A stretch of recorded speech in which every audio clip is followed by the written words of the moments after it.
Okay, here we go. Okay, everybody, this is our research. Summer solstice and winter solstice and equinox. And if you're looking at it this way or this way, it doesn't make no sense. But if you'll notice, there's an N here and an S here and an E here and a west there. And anybody else, it looks backwards. But it's not.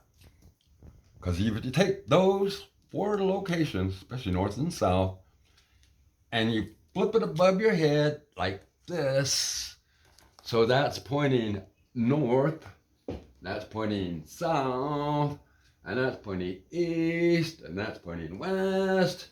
You'll notice that now the summer solstice markers are here, the winter solstice marker is over there, and the equinox is right here. These little round circles are telling you what to look to the horizon where the sun rises to let you know when the winter and the solstices are beginning. There's midpoints in here that are telling you different things too. Like this one is telling you when it's going to summer, it's time to plant because it's going to summer. When it comes back this way, it's going that way. The mid-season is telling you to harvest because that would be like, before December. So it's telling you when to plant and harvest. This thing helps, and let alone, figure out the solstices. And remember, north is here, south is here, and then east is here. Now watch. Remember, this is New Mexico Zia symbol. The New Mexico Zia symbol. Now here I go. I'm going to flip it over slowly, not even doing anything different than what I did with that, except just flip it on over. Now look. This is the summer solstice, the winter solstice, and the same equinox that's marked here, here, and here. It's marked here, here, and here. So the Aztec calendar stone was meant to be viewed above in this situation where north and south are here and east and west are over there. So it could tell you when the solstices and equinoxes are here, so they would know when to plant, when to harvest, and when the seasons were there for trade. And this is how one of the ways the Aztec calendar stone was utilized to be a solstice and an equinox marker, no different than the Zia calendar, which does the same exact thing with the same numbers. The only difference, this one tells you exactly where the latitude is. If you go to 37 latitude, that's where the sun's going to rise on the summer solstice. You go to 33 latitude, that's when the winter solstice is going to rise over the horizon. If you go to the other end, over this side, and this end over this way, sunrise, sunset, sunrise, sunset, sunrise, sunset. So you can, double check, but it does this X thing, but it does that to there, that to there, and that to there. That's the same over here. So if you really take a look at it, they're really the same thing. Just it's mathematically laid out so you can see it clear. This one, it tells exact locations where you could find things. Like north, south, like I said, east and west. Doesn't make much sense, but when you look at it this way, and I have it aligned exactly north-south, see that 34 right there? If you follow this alignment, and you follow and you go that way, Acama's over there. And if you go to the other end over here, like, let's start at the beginning here. This is Sandia Mountain, where you're standing at, where we're at right now. So you go up to the next one, that's 35 degrees. So you want to go to the next latitude. What's at the next latitude? 36 degrees. What's at 36 degrees when you go down to that line? Chaco Canyon. When from Sandia, then you go to the 37th degrees, what's there? Mesa Verde. What happens when you go from Sandia up this way? Gunnison Valley, Colorado. And when you go straight up, Pyramid Peak, Colorado. This thing lays out everywhere you need to go and telling you what the longitudes, the latitudes are to get to these places just by putting it over your head like I'm doing right now.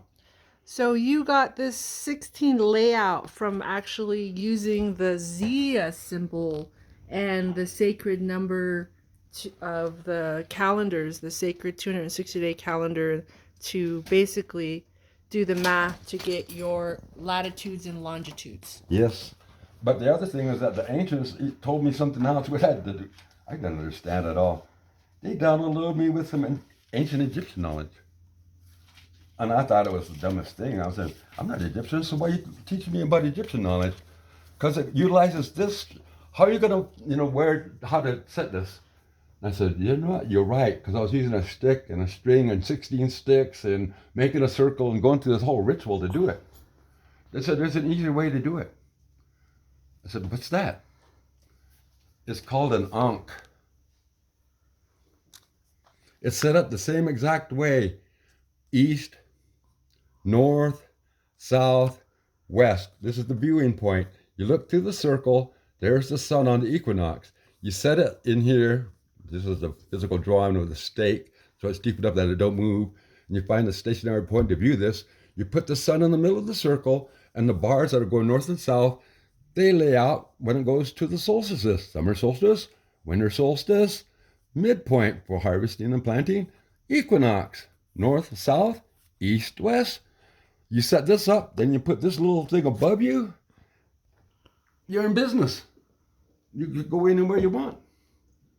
I'm surprised I had to use Egyptian and Native American to make this happen, because I don't think the ancients thought about using an ankh before, but I don't think they knew what its uses were until, I don't know, I guess in the dream world, they downloaded it in my brain. You need to learn how to use an ankh. An ankh? That's Egyptian. What am I going to do with an ankh? You'll be surprised. And when I laid it out, I went, this goes with that. Then you don't have to put a stick and strings and 16 sticks around it and all of that.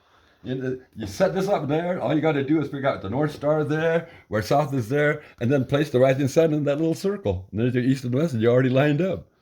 Makes it easy. You don't have to do much of any strings or sticks or any of that. Just stick it in the ground and find a place here and let the sun go through there, and you're in business. Just remember, you got to put that north to the North Star, not to the magnetic north, but to Polaris, south that way. And then this will tell you every place that you need to go, which will relate to this. Then you can find all the latitudes and longitudes, because this will tell you everywhere you're at. Like you go to 36 longitude, you set up this thing up for 36, so it's the same way, so you know where you're at. You go to 37th latitude, you set it up over there the same way. You go to see where I'm going with this 38 latitude, you set it up the same way. You can find all of these same locations.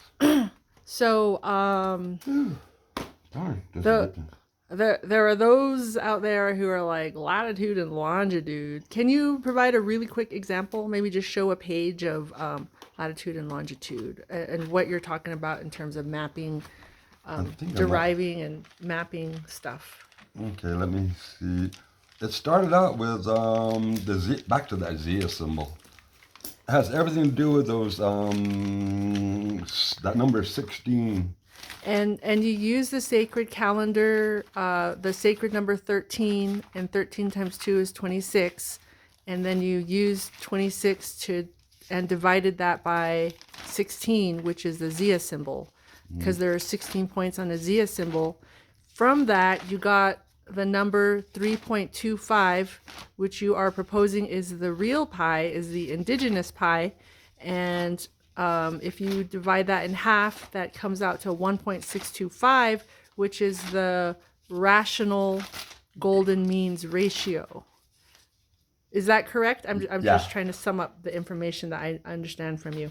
Okay, so using that information, you have basically mapped the globe, the latitudes and longitudes of the globe, which correlate exactly, or like it correlates to the modern day. Well, this is the ancient way of doing this, but it makes more sense this way. But this is the modern version of it.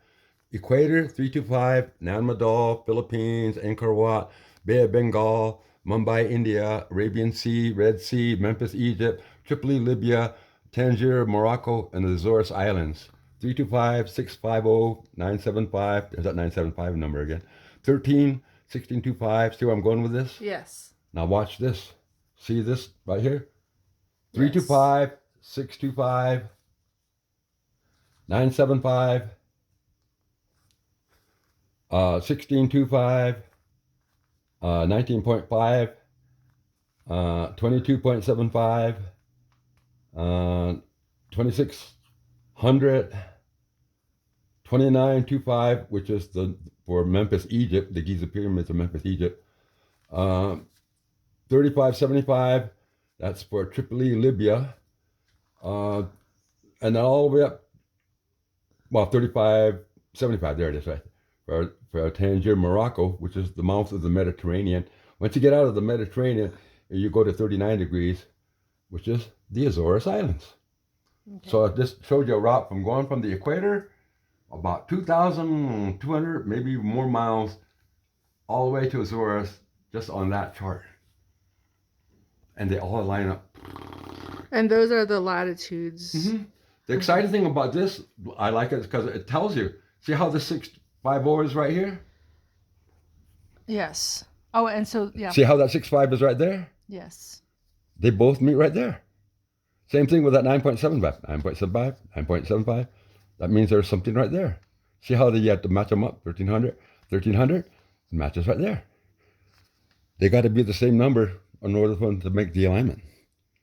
So you follow that 325, 325, 650, 650, all the way across, like to 3575, 3575, right there. It's all mathematically laid out. It's easier to see it this way than the modern way. Modern way, I have to do it with all these little fractions. Okay. And so these numbers, again, it starts out 3.25, which is the indigenous pi. Real pi. And then you multiply that times 2, you get 6.5. We got to get away from calling it indigenous pi because it's the real pi. We've been enabling Western man for too long using this bullshit pi that they're using right now with 3.17 nonsense. Because it's 14. wrong. Yeah, because 3.14, and then it goes off into infinity, and nobody knows what the real number is for pi because it goes off into infinity. I challenge them to do this with their pi. I challenge you, if you want to make me wrong, use your pi and create a chart like I did. So I challenge you. I want you to challenge me. I want you to prove me wrong. Modern man, use your pi and try to create a chart like I did with mine with using your pi. So it's a challenge. Let's see how smart you really are out there. So smart, intelligent, civilized people. So using these numbers, you have calculated the latitudes and longitudes for indigenous trade routes And you can go the other way too. Sacred cities. 39 this way. See zero up there. 39 over here. When you take these particular numbers and then you convert them into latitude and longitude using degrees, then your degree formats, they come out to this. It's like, oh no, that's not the one. This is our degrees. If you really want to see, I'm going to show you what's kind of the headache of more of anything. See, this is my chart right here, which you just saw. I just haven't put lines on it. You know, you could put lines on all of that. So I just showed you let's say that 6.50 one that I just showed you a little earlier. Wow, is this a different one? No, there it is. I just made it into in between 650. I just put in between latitudes to the other 6.50 over here. See, it goes like that. 6.50, 6.5, easy to understand, right? Yes. Now you go to the modern calculations. 48 degrees, 55 minutes, 0 seconds, 125 degrees, 0.5 seconds, 0.5 minutes, 0 seconds. 54 degrees, 03, 18. This is very confusing. This is real easy. Yes. Because all of these fractionated numbers, I don't know about everybody else, they give me a headache. It's easier to read this when it goes 6.50 than have to go with. But for modern man to understand what I'm doing, I have to translate it into that. From this into that, which is really weird because I'm taking something perfect and turning it into something imperfect, which is opposite and backwards of what I normally do. But nobody would understand me if I didn't do it that way. It's not my fault that they learned the wrong pi. And so this all works because of also the sacred numbers, the 13 and 26, which the sacred calendars of the Americas are based on, the 260-day calendar as well as the year count calendar. Okay, so I just wanted to kind of make that explanation for people who have never been exposed to this information before. See, this is how the ancients would have made their chart compared to modern man. And using this chart, you can create this. And what is this? This is the chart that tells you where all the mountains are located and all the places. Mount Baldy, Lovelock Cave. See, there's that Mount McLaughlin again. See, there's that line I was showing you earlier. And went all the way up to the Neahkahnie Mountains in Oregon. Then it makes a quick right to Mount Saskatchewan and up that way. But these charts right here with these numbers, see, I can make this out from that. And so these mountains for indigenous people are important places of trade, like Oh, not this one. This thick line one are sacred mountains that are actually associated with astral longitudes, which explains a lot of things that are going on at Skinwalker Ranch, or that are going on at the Thomas Miller Ranch, the Bradshaw Ranch, let alone Mount Wilson. It's because they're all lined up onto this grid that's connected to those astral longitude lines that I-itoi travels through. And how do I know? Those idiots in Skinwalker Ranch are saying, "Oh, this is a 1.6 gigabyte signal, blah, blah, blah, blah, blah." 1.625 is the exact number, because 1.625 is the number for the golden mean ratio, which is I-itoi's number for creation. 1.625 times 2 makes 3.25. 3.25 times 9.75, which is in this chart here, gives you 3168.75 degrees north. What's that? 3168.75 degrees north? Baba-Kivri. And can you explain for those out there who have never heard of I-itoi? Who is I-itoi, and how is Baba-Kivri related to I-itoi? Okay, let's start with Pakal. Somebody that people know is Pakal from Palenque. Everybody's familiar with Pakal, right?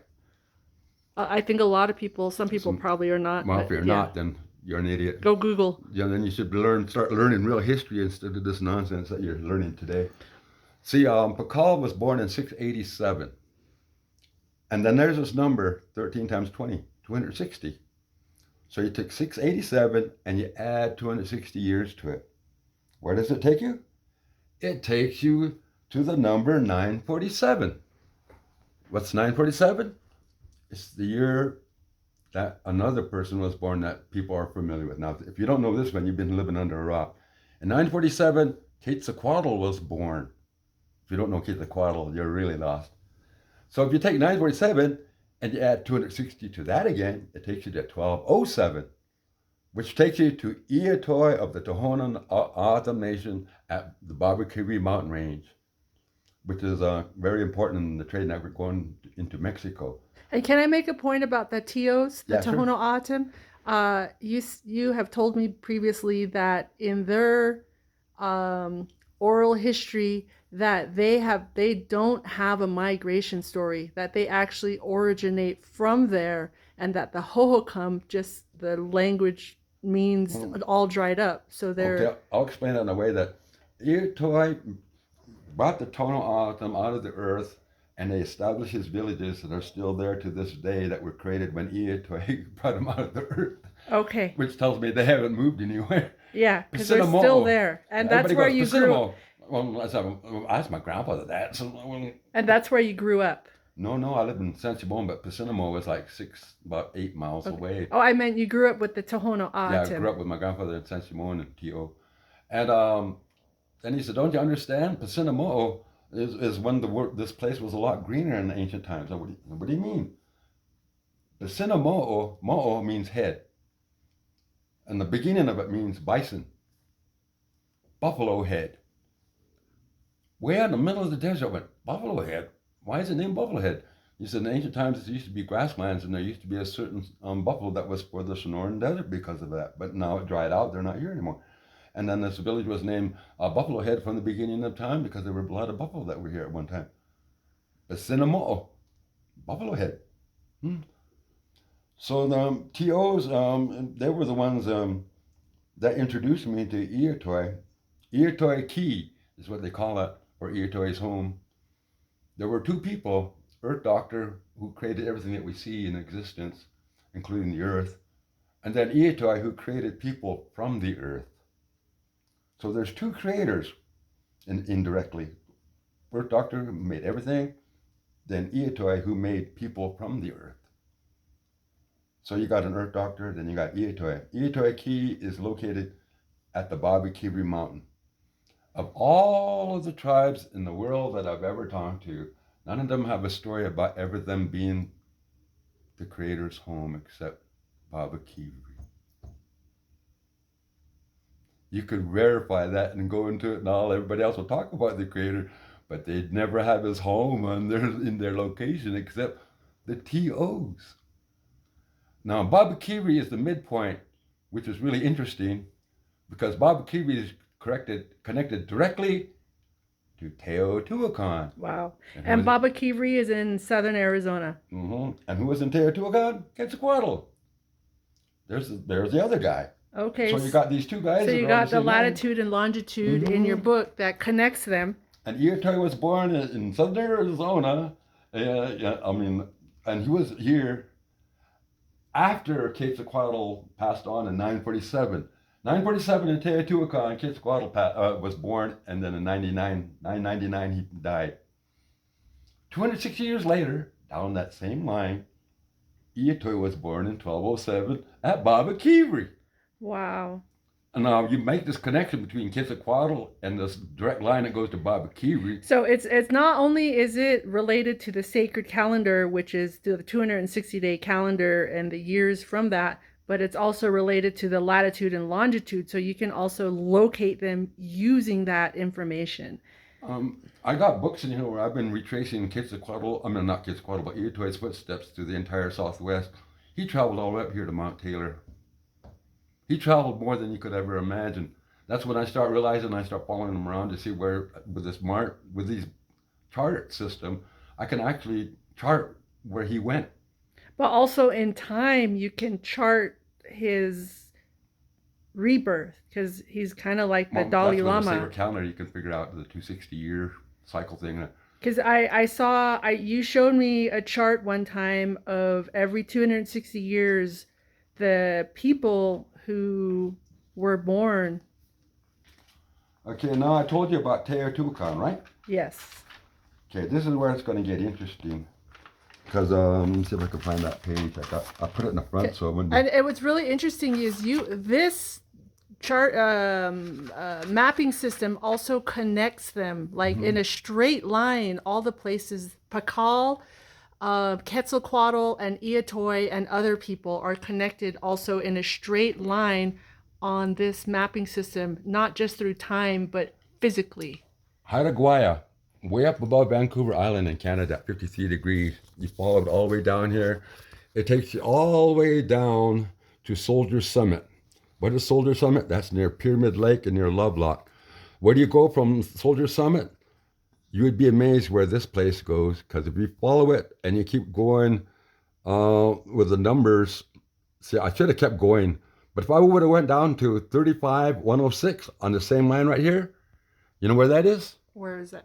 Some place called the Sandia Mountain.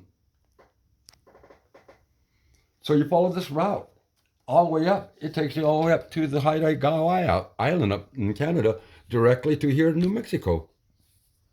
So yeah, that's how that's connected there. But the one with Teotihuacan, I'll see if I can find it. Well, I think I got it over here. Good thing I put it near the end.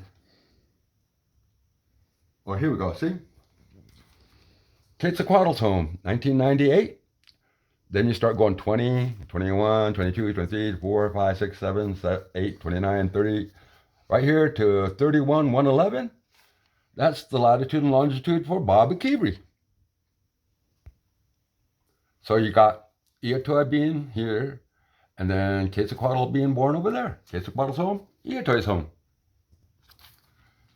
But that's not the only thing that ties that in. There's one other thing that's really exciting about this thing is this. Let's see if I can find it. Thought I wrote it at the beginning, but maybe I'm gonna have to organize this into a book that I don't have so many sketches. This is just one book because you have a number of books. Yeah, this is only one of them. This is my one that I'm working up to put it onto a master chart eventually. What I wanted to show, and I think it's, and I hope I didn't lose it because I need to mark these places off so I can. I got so many notes, it's not even funny anymore. I guess I've been working that hard. Well, you understood the Haida Gwaii. Oh, okay, here we go. Tillamook, Oregon, Pillar Rock. And if you go over here, and I find Tillamook in the back, which should be back this way. Maybe you should do a table of contents, Raj. Yeah, I think I bet you need like leave the first 5 pages of your book just for the table of contents so that you can actually write down where things are. Yeah, so I want to be doing this all the time. Okay, let's do that. Because I'm digging Your through next everything book's, to find what I need. But it's here. It's just a big problem. I'm going to be the table of contents Nazi on you, okay? My memory's starting to come together now. I'm getting closer to where it is now. Cape Mendocino. Okay, I just need to find the Tillamook. Tillamook. Does it come off of Ghost Island? Tillamook. Come on, Tillamook. Why, Tillamook? And I want to ask you questions, but I don't want you to lose your train of thought. Yeah, if I can find Tillamook, I'd be in business. I think it's some other book too. If I really want to look at quicker. I'm just looking for the word Tillamook, Oregon. Okay. Teotihuacan. Back to that again. Remember? 1998?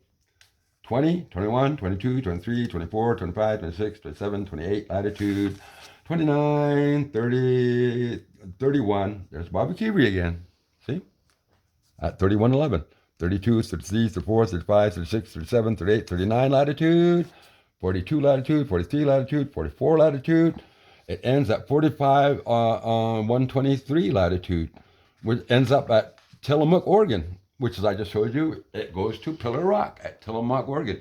Pillar Rock is directly lined up to Bobby Keery and to Teotihuacan. And it goes directly to my Clatsop backyard, my Clatsop beach in Oregon. Wow. So this is basically related to your Chinook or Clatsop, the Clatsop Nehilim and the Chinook and the trading that occurred over the Columbia River, the mouth of the Columbia River in the northwest coast. Because if you go past Monte Alba in Oaxaca and you keep going across the ocean, it'll take you to I think it was Tumaco, Colombia, I believe, which is near Quito, Ecuador. And it takes you into the heartland of South America, where you could go to Corral, where you could go to Chauvin de Huantar, where you can go to Nazca, and where you can go to Puma Punka, where you can go to the, there's a connection that even goes from one of the locations that I'm finding out, that Chauvin de Huantar, that goes directly to the Azores Islands, right next to Europe. So this mapping system has identified sacred places, and you could deduce from this map other sacred places that exist because it's on this alignment. Trade, that one was the trade. Originally, it's trade. So you have kind of 2 mapping systems. You have one that's focused on the indigenous trade routes, and then you have the other one that you mentioned earlier, the astral. You're referring to it as the astral longitude. Longitudes. I guess it's defining electromagnetic intersecting lines where there are disturbances within our reality, where the lines are intersecting at certain points, where it makes it a disturbance where they're not in other lines. The only way I can describe it. And so the really crucial example in this, I feel like, is the alignment between Mount Wilson, Area 51, and then down to, I want to say, is it in the other Air Force base in California? You have that in your book. Okay, now that you understand what I'm showing you, I'm gonna show you something that's even a little more on the wilder side. Because what I've been showing you was ancient things, right? Right. Because the Mount Wilson and the Skinwalker Ranch, like, that is aligned. What was that place in California? You said. I have it here. If I can just dig it out real quick and back to it, I think we're gonna have to organize my books. Because I have it in here. So we're going to have to set up a live stream release of maybe an interview, so that way you can be there and we can answer questions during the premiere of that recorded video. So we'll do more for the Re-Indigenizing Minds project that kind of explains this, but it'll also be open to people to ask questions. Yeah, what I'd like to do is open up a live thing for a live stream, and then if anybody needs to ask them, we can get through chat and we can try to get back with them. With, I guess you would call reasonable questions. Oh, yes. Because sometimes I get some off-wall questions that I just can't seem to answer. Yeah, you're right. We're going to have to organize this book. I have an alignment that I did for Mount Wilson that's show. Oh, hey, wait a minute. Why am I doing that when I could just go over here? I'm so smart sometimes. So this particular book that you're looking at right now, you basically have scanned your pages, printed out some of those pages, and put them in this book. Yeah, it's starting to Come together. come together. Okay. Okay, now you look. Mount Wilson is right there. And this goes up to 4112 Mount Baldy. See this line that goes right here to 36116, where Yes. Mount Wilson is? Yes. Now watch that. 4112. Okay, let's see now.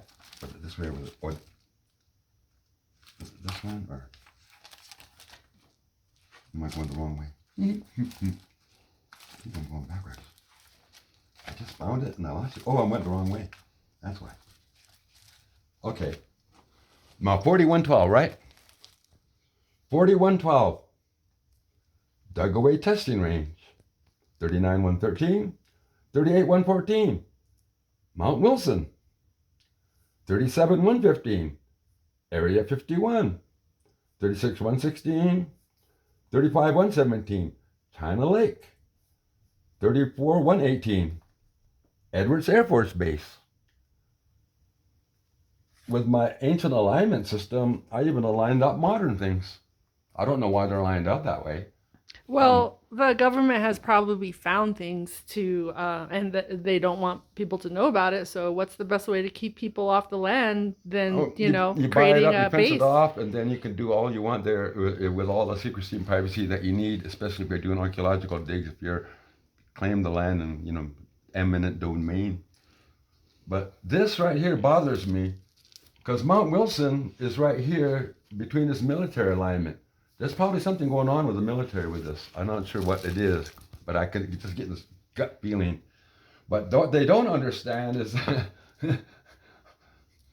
they're being short-circuited. What happened at Mount Wilson in one of the episodes with the drone? With their GPS. Well, The drone. The drone went out toward Cuba, right? Yes. Or it said it was in Cuba, like in the ocean. That's what the GPS signals indicated. Well, all of these things go down to where there's these places that are where these disturbances they're talking about. You'll start understanding when I start using the examples. 2600 degrees latitude, the zone of silence. 26 latitude, Karnak, Egypt. It got blown up for some odd reason. 26 latitude is also for the Japanese triangle out there in the Pacific. 26 degrees is also the latitude for the Bermuda Triangle. That's where their drone was trying to go. I-itoi hijacked their drone and was sending it to one of the locations on my chart. I even know what island it was going to. I found the island where it was headed to. Based on the GPS numbers that Carl gave you when they were trying to film, and he says that when they're trying to film, their technology, like the equipment, it's really difficult to actually film because they're constantly. I-itoi energy. Short circuit. And that crosses at Mount Wilson. It crosses right there. And Mount Wilson. And that I-itoi energy, you actually, I've seen the map where you actually have a more filled out version of this, but we don't have to show that now. That could be for another time. Yeah, because this is enough as it is. Absorb. For people to wrap their minds around. That's what we put down right now. All right then. So if people. But it shows a correlation between the ancient things and modern things that it works for both.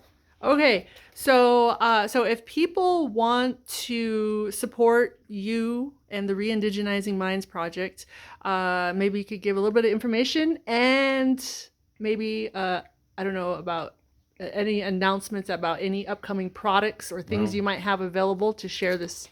We have a Re-Indigenizing Patreon account if you really want to be supportive, and we're looking for people to support it because we're trying not to be controlled by any agency, even travel agencies, to be honest with you. So you're trying to keep the government out of it. Even our own travel governments, because even they have their own political and religious agendas that. Well, even tribal governments are corrupt. I mean, I'm not saying that they're corrupt. I'm just saying that they're just too socially programmed to believe what I'm saying. Yes. How many tribes are taking me serious right now? Well, none. Well, I was gonna say, as indigenous people, like I don't think that How many anyone... people are taking archaeologists seriously? All of them. How many people are taking Spanish chroniclers in Mexico serious? All of them. How many people are taking your own native people seriously? None. We don't believe in ourselves. That's our problem. We got so much low self-esteem that we got a limbo rock about 1 inch off the ground. We're that low of self-esteem.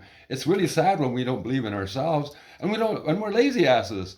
We native people need to get off our butts and start doing our own homework into our own culture instead allowing foreigners to define who we are.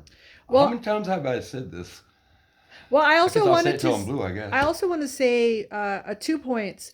One, as indigenous people, because you've asked a number of people if we could even imagine that we had an ancient indigenous global mapping system, and every single person has said no, including me. I was going to say that. I went to everybody, including you, to ask a real simple question. Would you ever believe that native people knew latitudes and longitudes, and even you said no? And that's when I realized, oh my God, we've been so much socially programmed and dummied down. We believe the nonsense we've been spoon-fed. Well, plus we were also, with the genocide and the brainwashing, like we don't, we just, a lot of us have lost that information. So the second thing too, of the Western world, colonial thing here. Well, I also want to point out that the latitude and the system of latitudes and longitudes, that the modern Western world, the one that we're using now in the modern Western world, that they didn't even develop that until just a couple of 100 years ago. When the 1700s is when modern man discovered latitudes and longitudes. And I'm being nice, my people understood longitudes 28,000 years ago. And I'm being nice, it's even further back than that. Because if I say any longer than that, it'll scare the settlers and they'll circle. Well, the archaeologists, because it doesn't go with the mainstream racist, discriminatory way of portraying the world, so that they can say we weren't here longer than this certain amount of time, so we actually don't have right or title to the land. Western world gatekeepers aren't working because they have a political and a religious agenda to what they're doing. And I call them gatekeepers because they're the gatekeepers to our heritage and our culture when we should be doing it ourselves. But we're allowing them to define who we are. What's wrong with that? Well, they're also funded by governments and institutions that are come on, they want us Zionist. They're Western world religion based, and the focus of it is to make sure that it supports his history, so that religious and political agenda. Right, so that way they can make sure that people don't know the truth of things that actually exist out there, because archaeologists who actually have found information that says we were here longer, they've often been blacklisted. And to counter that, within this week, I'm copyrighting a book called Ancient Chinook Global Mapping. And everything that's been hidden from native people, let alone non-natives, I'm giving back. All what you just see here is going to be in that book. Not all, because if I did all, I'd be writing forever, because there's still, what I got to do. But for the global mapping, and you need help, right? You need help with people to actually go physically to different sites to identify things. So you're going to need help also with, because you said LiDAR, people who have that scientific background to be able to what I'd like to do with the Patreon people that are coming along is find experts that could help me to do. What we're going to do is train these people what we know, and they'll go out into the field and do their own local research and come back with findings, keep it to themselves, and share it with us. Okay. Then that way we don't have to run to Africa, we don't have to run to Asia, we don't have to run to Australia, but we get somebody from there to do it, and we teach them how to do it, and they go there themselves and then get it back. The idea is that with the Patreon people, that if I teach you all of this, that the agreement is that what you find, you share with us, because I share my knowledge with you. We want you to share your findings with us. That's going to be the agreement. So, everybody's going to be doing their little area. I mean, it's gotten to the point where I can't cover the world anymore between our little group anymore. I can't even get out of Albuquerque, let alone Well, Australia. you're having a hard time getting out of your chair right now because you hurt your leg. Okay, so there's also a calendar product. Can you talk about that we're discussing? Oh yeah, we're also planning two products that we're planning to release. One is going to be with the ancient decipherments that are part of our Re-Indigenizing Minds, which you can see on Patreon, and you can even buy the music video that shows the decipherments. That's going to be on one calendar. The second one is going to be another calendar that's even more special. My good friend Harrison Begay's artwork that probably has never been seen or never been exposed to the public. That was out of his own private collection, from what I understand, will be included as part of Harrison Begay calendar, which will be another calendar that will be operated with original Harrison Begay artwork. And Harrison Begay is really important because I don't know about other Native people, but I see us artists as being tribal historians and documentarians, and he was one of them. He documented the Dene culture, the traditions, and all the things that came with it. To me, that's a real artist. The other people that are getting famous, they're great interior decorators in Santa Fe, great native interior decorators in Taos, but are they saving their culture or documenting it? No. But it matches the curtains and it matches the couch. Okay, all right. Thank you, Roger. I'm gonna go ahead. Oh, yeah, because I got to fix my leg. Okay, all right, everyone. If you want to go support Raj, go to patreon.com/Re-Indigenizing Minds. We also have a YouTube that's Re-Indigenizing Minds on YouTube, and there's all kind of on a playlist. If you go there, it has all these videos of all the subjects on there I'm talking about. Down the road, I'll be using them as examples when I'm doing presentations to make a point. But if you're interested in really understanding what's going on in my head, I'd suggest you to go to that playlist and start viewing them, because I have them all different categories, And I just want to say I've been learning about the sacred calendars for you for over 20 years. And every single time that I come to visit you, you still blow my mind with new information. I mean, like with ruler? I'm just saying, every single time. And so Roger is just a fountain of knowledge. And so I just want to say that I appreciate what I've learned from you. I blew out my eye and I blew out my leg, and I wish somebody would take what I'm doing more real serious, because I'm going to tell you exactly what I'm doing. In 1491, we had all this knowledge. In 1492, the Inquisition and everything that came after it and almost wiped it out of existence. We have a second chance to get it back. We're going to take up the second chance, or we're just going to blow it and just be, Eddie the American that's living in a trailer court somewhere that don't have any culture, heritage, or any idea who they are. This is really important, because what I'm trying to do, and almost killing myself, I'm trying to give us back our real culture. If you hear me for what I'm saying, you'll know it's true. Everything that we've been presented in universities and colleges are all lies. So the Re-Indigenizing Minds project is also, it's for everybody. It's not just for There's Native indigenous people Americans. that are in Asia. There's indigenous people there in Australia. There's indigenous people there in Africa. There's indigenous people there in Europe. And there's indigenous people here in the Americas, let alone indigenous people in all the islands around the world. We all were indigenous at one time. We just lost it and decided that government was the better idea. And look where it took us. Look how much we know. Look how much we lost. Right. All right. Well, thank you. Adios.